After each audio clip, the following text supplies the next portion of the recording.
네, 얼마 전에 그 카페를 통해서 질문 주신 회원님 내용이 있어서 오늘 좀 그 내용을 좀 소개해 드리려고 하는데요. 어떤 임차인들이 그 임차인 중에 하나의 상가를 이용하기에 면적이 부족하니까 2개 또는 3개를 통합해서 임차하는 경우가 있죠. 그리고 벽체 없이 이용을 하게 됩니다. 여기서 이제 문제가 되는 건 뭐냐면 상가임대차 보호법을 적용받기 위해서는 그 각 지역별로 또 임대차 계약 체결된 그 날짜를 기준으로 환산 보증 범위가 있거든요. 이 환산 보증 범위를 초과하게 되면 상가임대차 보호 적용을 못 받게 되죠. 물론 2015년 5월 13일 날 상가임대차 보호법이 개정이 돼서 환산보증 초과되더라도 대항력이라든지 계약갱 요건 이런 부분들은 적용을 받거든요. 하지만 우선변제권이라든지 기타 몇 가지 조항들은 적용을 받지 못해요. 그래서 환산보증 초과 여부를 계산하는 데 있어서 여러 개의 상가를 통합해서 이용할 때 하나씩 개별적으로 계산을 해서 적용을 시켜야 되느냐, 아니면 이용하고 있는 전체 상가에 대한 임대료를 합산해서 상가임대차 보호 적용을 해야 되느냐, 이렇게 이제 질문을 주셨던 분이 계시거든요. 이와 관련된 대법원 판결이 있었습니다. 대법원 판결문 보여드리면서 자세한 내용 소개해드리도록 하겠습니다.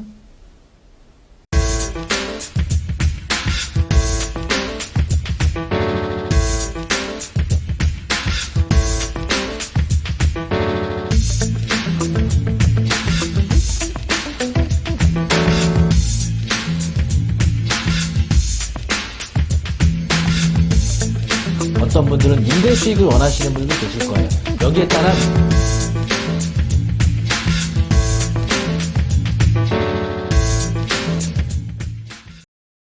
자, 상가를 임차할 때요, 이제 703호, 704호 이렇게 각각 구분 등기된 집합 건물인데 하나만 사용하기에 부족하니까 벽체 없이 2개를 통합해서 임대차 계약을 맺는 경우가 있겠죠.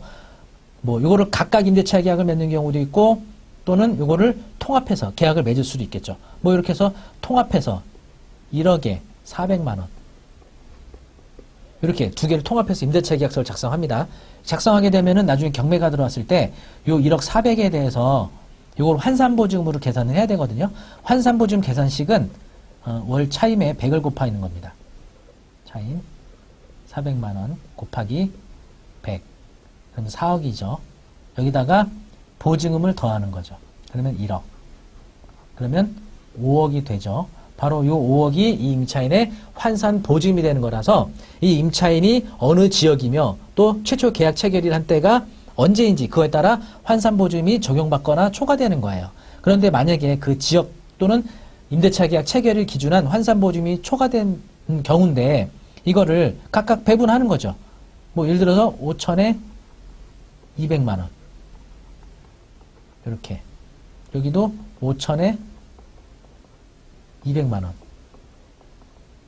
이렇게 배분을 하게 되면은 환산보증금 여기도 적용받고 여기도 적용받게 되는 거죠. 그래서 이럴 때는 환산보증금 적용을 어떻게 해야 되느냐 이런 이제 문제가 생겼던 겁니다. 2013-207-644 사건 보시면요. 집합건물 중 2개의 구분건물을 임차하여 벽체 등에 의한 구분 없이 하나의 사업장으로 사용한 사안에서 각 구분건물 간에 각각 별도의 임대차 관계가 성립하는 것이 아니라 일괄하여 단일한 임대차가 성립하는 것으로 본 원심 판단을 정당하다고 한 사례 대법원 판결이었습니다. 상세 내용은요, 아래 보시면 201호와 202호 보증금을 1억에 차임 200만 원으로 기재한 단일한 계약서, 하나의 계약서로 썼다는 거죠. 계약을 체결하고 벽체 등에 의한 구분 없이 하나의 사업장으로 이용을 음식점으로 운영하다가 확정일자를 받은 점 이런 게 나오는데 201호와 202호에 대해 각각의 별도 임대차 관계가 성립할 것이 아니라 일괄하여 보증 1억 차임 200만 원인 단일한 임대차 관계가 성립한 것으로 봄이 상당하다 이렇게 돼 있죠. 그래서 상가임대차 보호법 환산한 금액을 포함한다면 계약 보증금액은 3억 원, 환산보증금을 3억 원으로 계산을 해야 된다. 월 차임 200만 원에다 100을 곱하고 보증금을 더한 이렇게 해서 계산을 해야 한다는 얘기입니다. 단일한 임대차로. 따라서 상가건물 임대차 보호법의 적용 대상인 보증금의 한도를 초과함으로 우선변제권인 임차인이라고 할 수 없다. 왜냐? 환산보증금 초과되면 우선변제권 적용을 못 받거든요. 그래서 이 임차인은 2개를 사용하고 있었던 임차인이기 때문에 이걸 2개를 단일한 임대차로 보고 환산보증금이 초과돼서 상가임대차 우선변제권 적용을 받지 못했던 이런 대법원 판결이었습니다. 자, 그런데 이번에는 그러면 여러 개 호수를 각각 계약서를 달리 작성한 거예요. 뭐 1호에 대해서는 계약서 따로, 2호에 대해서 계약서 따로 이런 경우에도 자, 환산보증 적용을 어떻게 해야 되는지 다음 대법원 판결이 있거든요. 보도록 하겠습니다.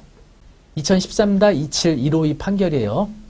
임차인이 수개의 구분점포를 동일한 임대인에게서 임차하여 하나의 사업장으로 사용하면서 단일한 영업을 하는 경우와 같이 임차인과 임대인 사이의 구분점포 각각에 대해 별도 임대차 관계가 성립할 것이 아니라 일괄하여 단일한 임대차 관계가 성립한 것으로 볼 수 있는 때에는 구분점포 각각에 대해 별개 임대차 계약서가 작성되었다 하더라도 각 별개 계약서 작성되었다 하더라도 상가 건물 임대차 보호법 2조 2항 규정에 따라 환산보증금의 합산액을 기준으로 상가 건물 임대차 보호법 우선 변제를 받을 임차인의 범위를 판단해야 한다.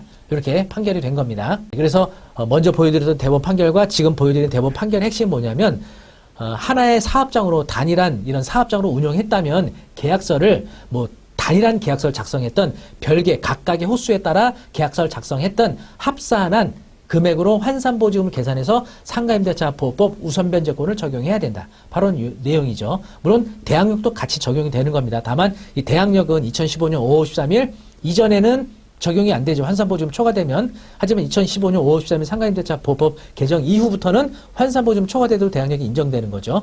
우선변제권은 지금도 상가임대차 보호법 개정 때 적용이 안 됐기 때문에 환산보증금 초과되면 확정일자 부여가 안 되기 때문에 우선변제 적용을 못 받는 겁니다. 바로 이런 사안 잘 구분을 하셔야 되겠습니다. 네, 다시 한번 정리하면 여러 개의 호수를 통합해서 임차했던 이 임차인의 경우는요. 상가임대차 보호법 적용받기 위해서 환산보증금 계산할 때 각각 호수별로 따로따로 환산보증금 계산할 것이 아니라 통합해서 계약서를 따로 작성했든 하나의 계약서를 작성했든 관계없이 통합해서 하나의 사업장으로 이용했기 때문에 환산보증금을 계산을 해야 된다. 바로 이런 내용이었습니다. 네, 어떻게 도움이 많이 되셨나요? 네, 그래서 상가 투자에 있어서는 권리 분석 이런 부분 굉장히 중요한 부분도 있고요. 그리고 또 상가에 대한 입지 분석, 권리 분석, 그리고 현장 조사를 통해서 미납관리비가 얼마나 체납되어 있는지, 임대료 어느 정도 받을 수 있는지, 현재 어떤 상태로 이용 중인지 이런 부분에 대한 확인도 되게 중요하다고 하겠습니다. 근데 이제 상가 투자하시는 분들이 이런 부분에 상당히 어려움이 있을 수가 있어요. 그래서 저희 PL에도 원격 평생교육원에서 운영하고 있는 옥섭이라는 사이트가 있습니다. 옥션 서브스크립션, 그래서 부동산 경매 정기구독입니다. 우량한 경매 물건을요, 매월 한 10건에서 15건 정도 엄선해서 저희가 현장 조사 다 다녀오고요. 사진 촬영이나 동영상도 촬영해 오고, 또 중개업소를 통해서 그 시장 분위기, 그리고 임대료, 이런 현황을 다 조사해서 하나의 영상을 만들어서 제공을 해드리고 있으니까요. 수익형 부동산 또는 토지, 공장, 다양한 테마별로 다양한 정보를 제공해드리고 있으니 관심 있는 분들의 많은 구독 신청 바라겠습니다. 구독 신청하시게 되면 매월 자동 결제 방식으로 진행이 될 겁니다. 어쨌든 상가 투자하시는 분들에게 가장 적합한 그런 사이트가 아닐까 싶으니까요. 아래 링크 올려드릴 테니까 이런 수익형 부동산 또는 토지에 관한 다양한 정보를 매월 정기적으로 얻기 원하시는 분들은 옥섭 정기구독 추천드립니다. 네, 오늘 영상이 좋으셨다면 구독, 좋아요 부탁드립니다. 감사합니다.